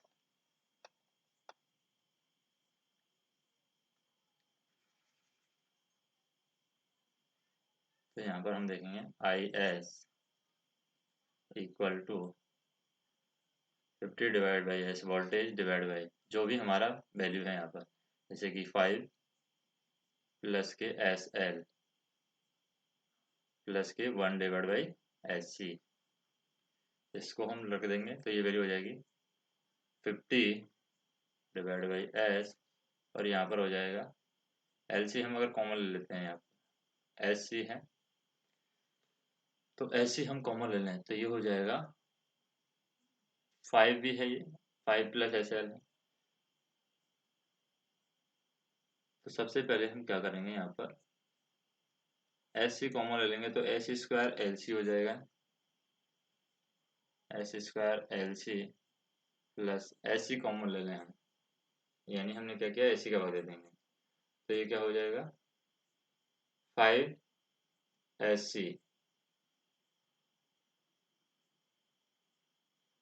और प्लस 1, यानी SC से हमने सबको मल्टीप्लाई कर दिया है, डिवाइड बाई SC हो जाएगा। और इसमें भी हम क्या कर देते हैं, LC को भाग ले लेंगे, यानी 50/S है। अब हमने क्या किया है, यहाँ पर LC को ऊपर नीचे मल्टीप्लाई कर देते हैं, यानी LC को यहाँ से बाहर ले लिया हमने, या S से S कैंसिल आउट कर देते हैं तो C चला जाएगा ऊपर हमारा, तो ये हो जाएगा 50 into C, 50 into C divide by, यहाँ से अगर LC हम बाहर ले लेते हैं तो LC बाहर लेते ही ये वैल्यू हो जाएगी S² plus 5/LS plus 1/LC, ये हमारी वैल्यू आ जाएगी। अब क्या करते हैं हम, इसको हम IS को इस तरीके भी लिख सकते हैं, यानी कि ये भी LC है, ये भी LC है, तो C से C कट जाएगा, 50/L हम ऊपर ले जाते हैं यहाँ पर, तो इसको ऐसे कन्वर्ट कर सकते हैं 50/L divide by S² plus 5/LS plus 1/LC। अब इसके अकॉर्डिंग भी सॉल्व करें हम तो क्या होगा, L और C की वैल्यू हमें क्वेश्चन में दे रखी है, और इसी के अकॉर्डिंग हम सॉल्व कर देते हैं। तो L की वैल्यू कितनी दे रखी है हमें क्वेश्चन में, जैसे हम क्वेश्चन देखें यहाँ पर, ट्रांजिएंट करें, ट्रांजिएंट कंडीशन के अंदर हम देखें, ये current transient voltage source current source दे रखा है, तो R की वैल्यू दे रखी है 5, L की वैल्यू दे रखी है 0.5 और C की वैल्यू दे रखी है 0.08, तो इसी को हम पुट कर देते हैं, तो इसको यहाँ पर पुट कर देते हैं, तो क्या होगी वैल्यू 50 डिवाइड बाई L की वैल्यू थी 0.5, तो 0.5 divide by S² plus 5 divide by L की वैल्यू थी 0.5 S plus 1 by L C की वैल्यू, एल की वैल्यू थी 0.5 एंड 2 सी की वैल्यू थी 0.08। तो इस तरीके से अब इसको सॉल्व करेंगे हम। तो ये क्या आ जाएगी, 0.5 से भाग देंगे तो ये आ जाएगा 100। तो यहाँ पर वैल्यू हो जाएगी आई ऑफ टी की वैल्यू 100 डिवाइड बाई, यहाँ पर हम देखें ये क्या हो जाएगा, 10s हो जाएगा, यानी एस स्क्वायर प्लस 10s इसमें कन्वर्ट हो जाएगा, S square plus 10s plus ये 8 × 40, इसको मल्टीप्लाई कर देते तो 40, लेकिन 0.040 आएगा। तो इसके अकॉर्डिंग यहाँ पर ऊपर अगर भाग देंगे तो 0.040 के अकॉर्डिंग ये भाग वैल्यू है वो क्या आ जाएगी, इस तरीके से आएगी 5 दूनी 10, यानी कि हम कह सकते हैं कि 1 डिवाइड बाई 0.040 का ऊपर हम 3 जीरो बढ़ा देंगे, यानी कि इस तरीके से हो जाएगा, मतलब 40 का भाग इसमें दें हम तो इसे कट जाएगा 25 ऐसा आ जाएगा। तो इसको हम क्या लिख सकते हैं, s प्लस 5 का होल स्क्वायर लिख सकते हैं। तो यहाँ में हम कह सकते हैं I T equal to 100 divide by s plus 5 का होल स्क्वायर।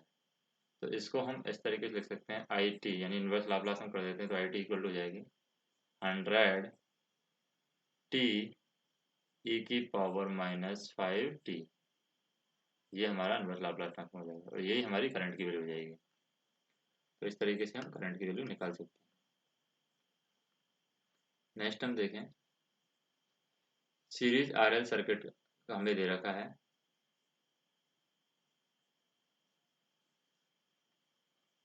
जैसे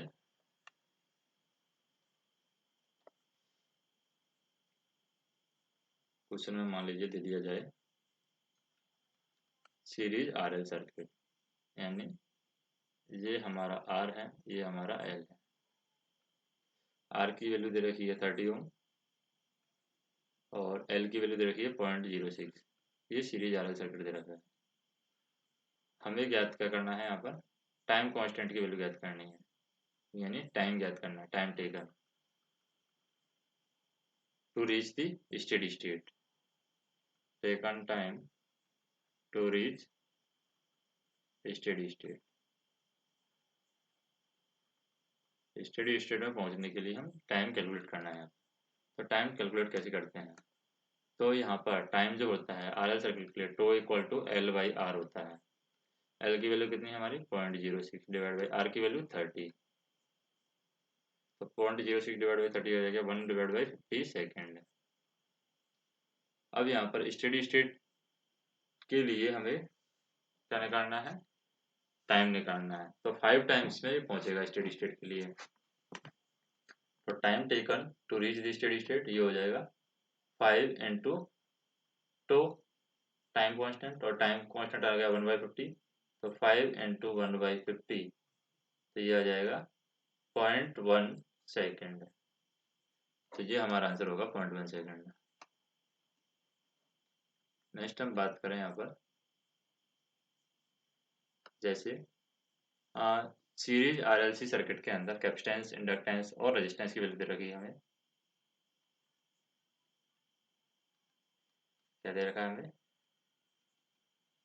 सीरीज आरएलसी सर्किट, रेजिस्टेंस यहाँ पर दे रखा है 75 ओम, इंडक्टेंस हमारा दे रखा है, यानी कि एल की वैल्यू दे रखी है हमें 1 मिली हेनरी, और कैपेसिटेंस की वैल्यू दे रखी है हमें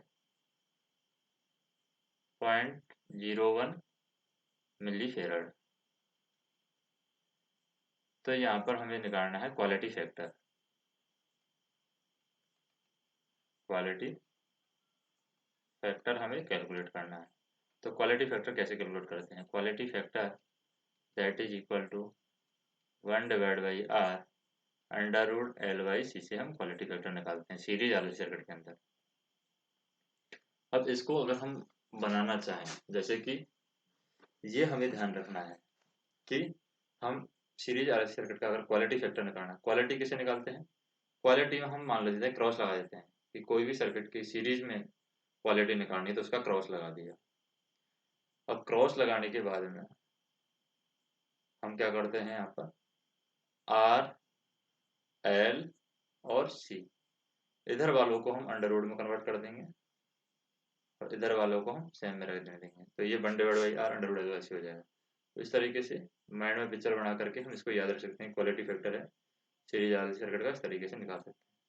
तो ये हो जाएगा 1/r या हो गया 1/75 इंटू L/C, L की वैल्यू 1 है यानी 1 मिली हेनरी है, तो 1 इंटू 10⁻³ डिवाइड बाई C की वैल्यू है मिली फेरड, तो 0.01 इंटू 10⁻³ तो इसे भी कट जाएगा पूरा, ये 100 हो जाएगा यानी 10 बार आ जाएगा, यहाँ से 10 बार आ जाएगा तो 10 divide by 75 that is equal to क्या हो जाएगा 0.133, तो ये क्वालिटी फैक्टर आ जाएगा 0.133। नेक्स्ट हम बात करें, जैसे मान लीजिए इंडक्टेंस हमें दे रखा है सर्किट का 2 हेनरी,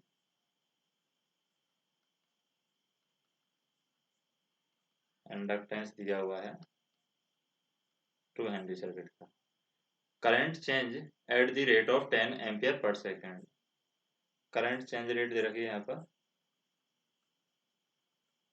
करंट चेंज रेट ये दे रखी है 10 ampere per second. Self induced EMF हमें निकालना है, self induced EMF, self induced EMF की वैल्यू क्या होगी, तो सेल्फ इंड्यूस्ड ईएमएफ हम निकालेंगे यहाँ पर E equal to L di/dt, ये तो होता है हमारा इंडक्टर के अक्रॉस जो वोल्टेज है वो हम निकालते हैं। L की वैल्यू रखिए 2, तो हो जाएगा 2 इंटू di/dt की वैल्यू कितनी रखिए 10, तो क्या आ जाएगा 20 वोल्ट, यानी सेल्फ इंड्यूस्ड ईएमएफ आ गया यहाँ पर 20 वोल्ट, तो ये हमारा आंसर हो जाएगा। नेक्स्ट हम बात करें,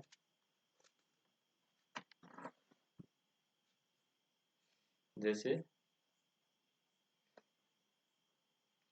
मैग्नेटिक सर्किट की हम बात करते हैं यहाँ पर, magnetic circuit carries a flux of phi in the iron part and flux phi c in the air gap part।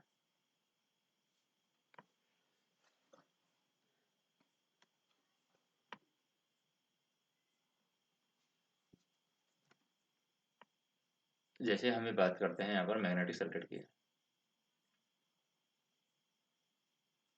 Magnetic circuit, तो मैग्नेटिक सर्किट है यहाँ पर, वो क्या कर रहा है फाई आई है, वो तो ले रहा है आयरन पार्ट के अंदर, carries a flux phi I in iron part, iron part, और फ्लक्स फाई ईटा है एयर गैप पार्ट में लेंगे, फाई ये हम लेते हैं एयर गैप पार्ट में, magnetic circuit phi I iron part में और फाई ई में। लीकेज कोफिशिएंट, तो लीकेज कोफिशिएंट की वैल्यू हम निकालते हैं, leakage coefficient equal to flux in iron path divide by flux in air gap,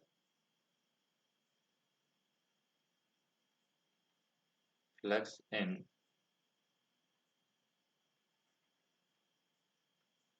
leakage coefficient equal to flux in iron path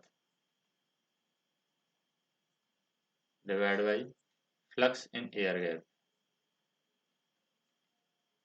air gap, तो formula क्या हो जाएगा flux in iron part phi I divide by flux in air gap part, ये हो जाएगा phi E. तो ये होता है हमारा लीकेज कोफिशिएंट। अगर लीकेज कोफिशिएंट हमें निकालना हो, फार्मूला बेस भी क्वेश्चन पूछ सकता है और ऐसे भी पूछ ले तो हम निकाल सकते हैं। अब बात करते हैं म्यूचुअल इंडक्टेंस की। म्यूचुअल इंडक्टेंस कैसे निकालते हैं, म्यूचुअल इंडक्टेंस, तो म्यूचुअल इंडक्टेंस की बात करें हम, तो क्या होता है म्यूचुअल इंडक्टेंस के अंदर कि एम की वैल्यू निकालते हैं, एम इक्वल टू के अंडर रूड L1 L2। अगर हमें मान लीजिए L1 की वैल्यू भी देते हैं कितनी 0.8, L2 की वैल्यू दे दी मान लीजिए 0.2 दे दी, के की वैल्यू हमें दे दी यानी कोएफिशिएंट ऑफ कपलिंग हमें दे दिया 0.9, तो हम एम की वैल्यू निकाल सकते हैं। एम की वैल्यू कितनी निकलेगी यहाँ पर, एम की वैल्यू यहाँ पर निकलेगी 0.36 अगर हम कैलकुलेट करेंगे तो। फिर हम बात करते हैं यहाँ पर जैसे magnet in motion relative to the coil, when magnet is in motion relative to coil, induced EMF is produced।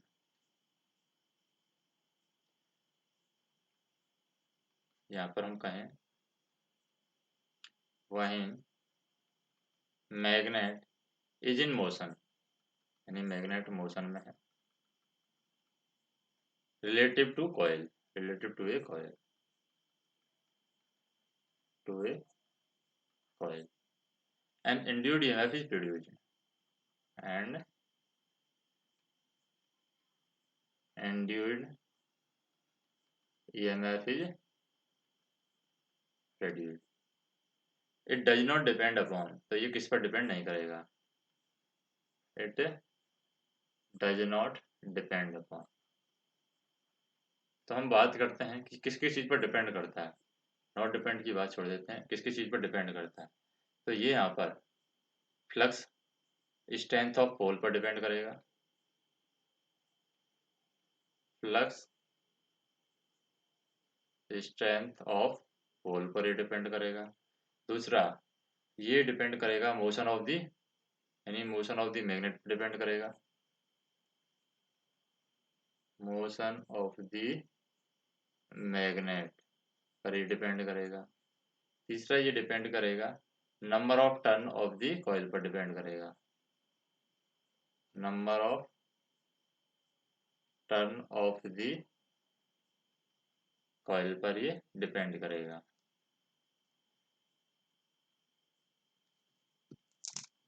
और हम बात करें यहाँ पर कि ये जो वैल्यू है वो किस चीज़ पर डिपेंड करेगी, यानी किस चीज़ पर डिपेंड नहीं करेगी, नॉट डिपेंड। तो यहाँ पर डिपेंड की बात करें तो ये रेजिस्टेंस, कॉइल का जो रेजिस्टेंस है उस पर डिपेंड नहीं करेगी, रेजिस्टेंस ऑफ द कॉइल इस पर ये डिपेंड नहीं करेगी। नेक्स्ट हम बात करें यहाँ पर कि दो कंडक्टर हैं पैरेलल करंट को ले जा रहे हैं,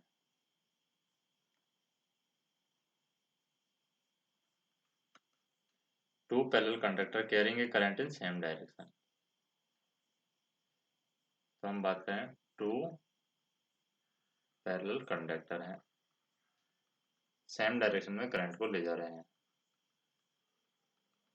फिर क्या होता है सेम डायरेक्शन में करंट को ले जाने के बाद में कि उनके बीच में किस टाइप का फोर्स काम करेगा। अगर मान लीजिए हमारा ये कंडक्टर है, ये इस डायरेक्शन में करंट को ले जा रहा है, एक और दूसरा कंडक्टर है ये भी इस डायरेक्शन में करंट को ले जा रहा है।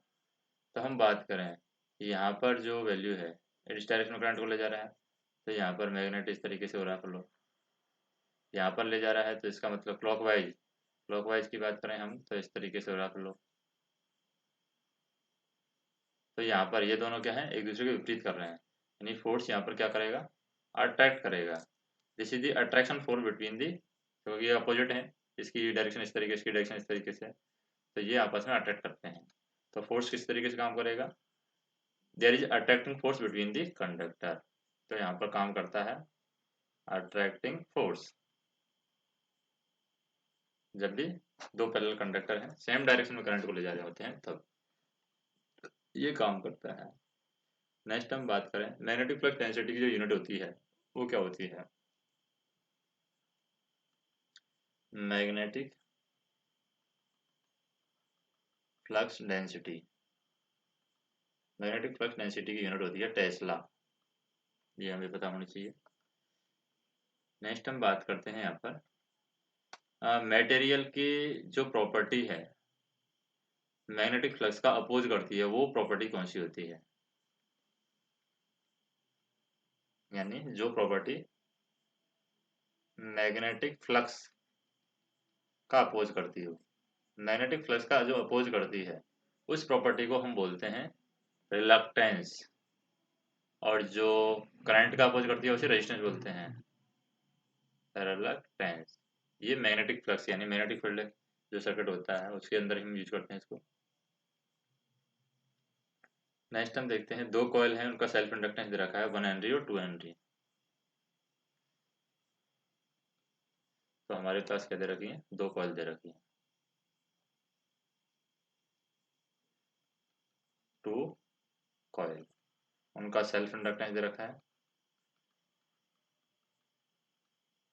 क्या दे रखा है सेल्फ इंडक्टेंस, एक का दे रखा है 1 हेनरी और एक का दे रखा है 2 हेनरी। म्यूचुअल इंडक्टेंस भी दे रखा है 1 हेनरी, म्यूचुअल इंडक्टेंस दोनों कॉइल के बीच में वो दे रखा है 1 हेनरी।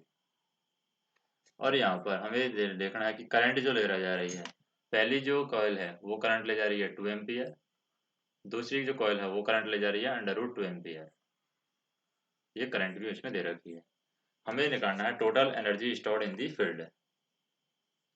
क्या निकालना है, total energy stored in the field, हमें कैलकुलेट करना है कि फील्ड में टोटल एनर्जी स्टोर्ड क्या होगी।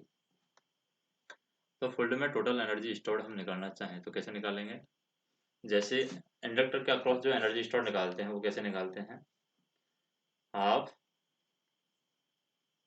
L1 I1 square plus half L2 I2 square plus M I1 I2, इस तरीके से हम निकालेंगे।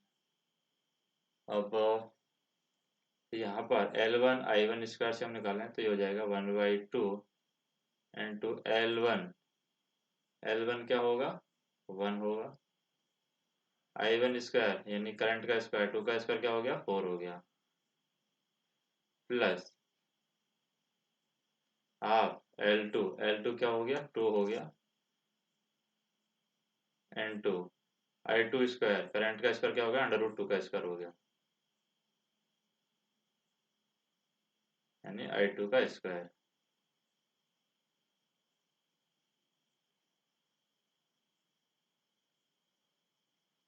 तो ये L1 half L1 I1 square plus half L2 I2 square plus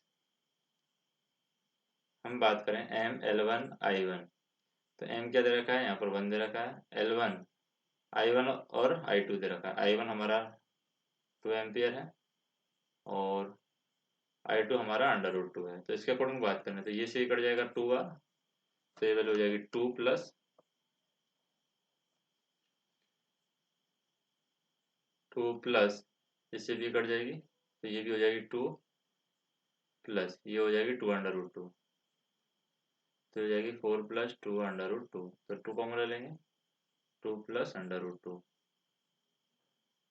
ये वैल्यू हो जाएगी हमारी total energy stored in the field. Next हम बात करें reluctance offered by magnetic circuit depend on, magnetic circuit के द्वारा जो रिलक्टेंस ऑफर्ड किया जाता है वो किसकी चीज पर डिपेंड करता है,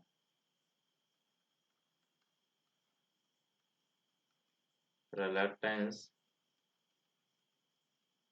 ऑफर्ड बाय मैग्नेटिक सर्किट, तो reluctance offered by magnetic circuit है यहाँ पर वो होगा RL equal to 1/μ into A।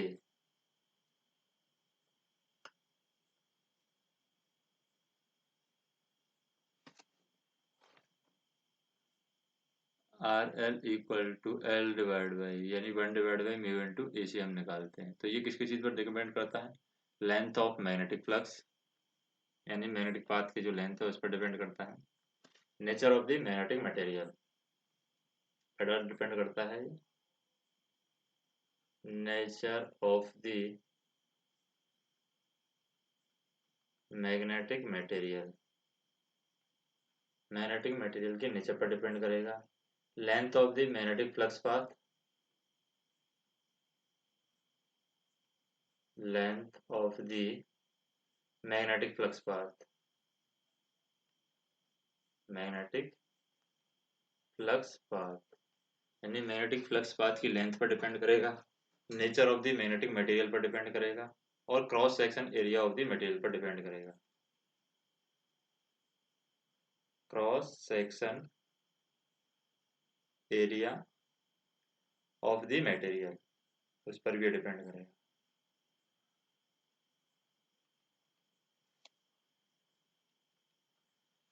Next हम बात करें, जैसे कि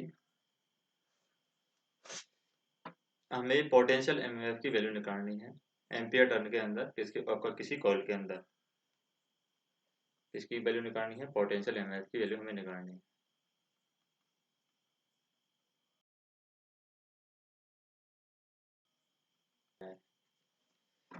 किसके अंदर निकालनी है पोटेंशियल एमईएफ की वैल्यू?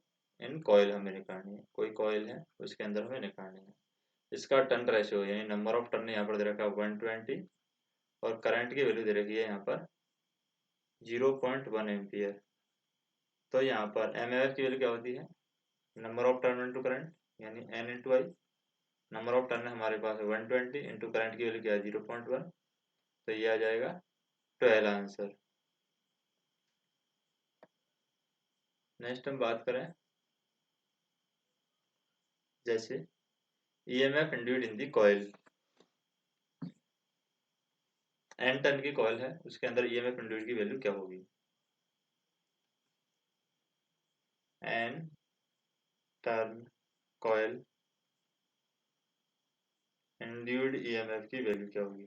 तो इंड्यूस्ड ईएमएफ की जो वैल्यू है यहाँ पर वो देते हैं E इक्वल टू माइनस के N D phi by D T, और ये नेगेटिव साइन है, ये इंडिकेट करता है opposition of flux change due to the Lenz law, यानी कि फ्लक्स के चेंज का अपोजिशन करता है लेंस लॉ के अकॉर्डिंग, वो यहाँ पर शो कर रहा है। नेक्स्ट हम बात करें, जैसे reactive power drawn from the source हमें निकालना है। एक नेटवर्क देखा है उसके अंदर, जैसे नेटवर्क यहाँ पर दिया हुआ है,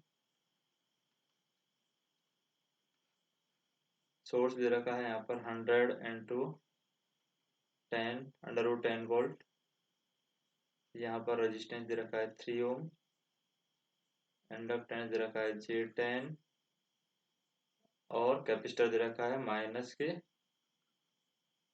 J10।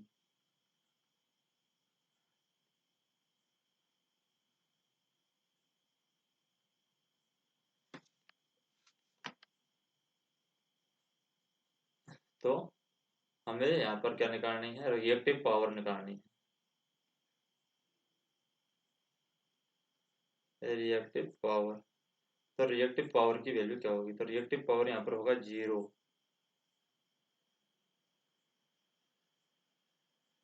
यानी हम रिएक्टिव पावर कैसे निकालते हैं? इसकी अगर रिएक्टिव पावर निकालते हैं वी आई साइन फाई निकालते हैं, और फाई एंगल तो हमारा 0 है, एंगल 0 है क्योंकि रिएक्टिव पावर का फार्मूला होगा Q equal to V into I sine phi, और साइन फाई एंगल दोनों के बीच में क्या दे रखा है? 0 दे रखा है। साइन 0 का मान 0 होता है तो रिएक्टिव पावर भी यहाँ पर 0 हो जाएगी।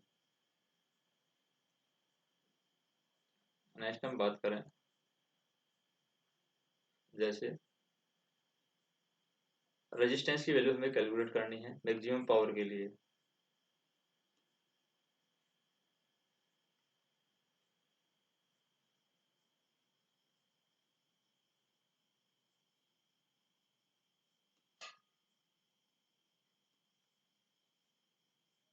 जैसे एक दे रखा हमारा वोल्टेज सोर्स 12 वोल्ट, 8 ओम का यहाँ पर रेजिस्टेंस दे रखा है, ये 4 ओम का रेजिस्टेंस दे रखा है, फिर एक और रेजिस्टेंस दे रखा है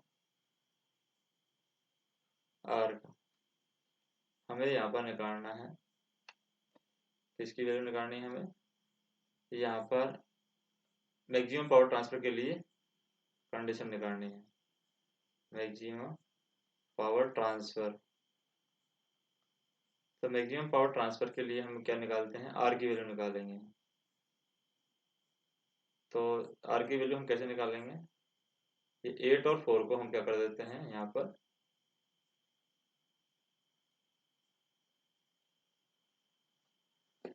8 और 4 को हम इसको शॉर्ट सर्किट करके, यानी कि वोल्टेज सोर्स को शॉर्ट सर्किट करके हम आरटीएच निकाल देते हैं यहाँ पर। तो आरटीएच की वैल्यू निकालेंगे, आरटीएच इक्वल टू आरएल होता है मैक्सिमम पावर ट्रांसफर के लिए। तो आरटीएच की वैल्यू होगी हमारी 8 इंटू 4 डिवाइड बाई 8 प्लस 4, तो ये हो जाएगा 32 डिवाइड बाई 12। तो 32 डिवाइड बाई 12 से हम निकालें तो ये 4 से काट देते हैं 8 बार और 4 से काट देते हैं 3 बार, यानी 8/3 हमारा आंसर हो जाएगा। यानी मैक्सिमम पावर ट्रांसफर के लिए कंडीशन आर की वैल्यू क्या होगी,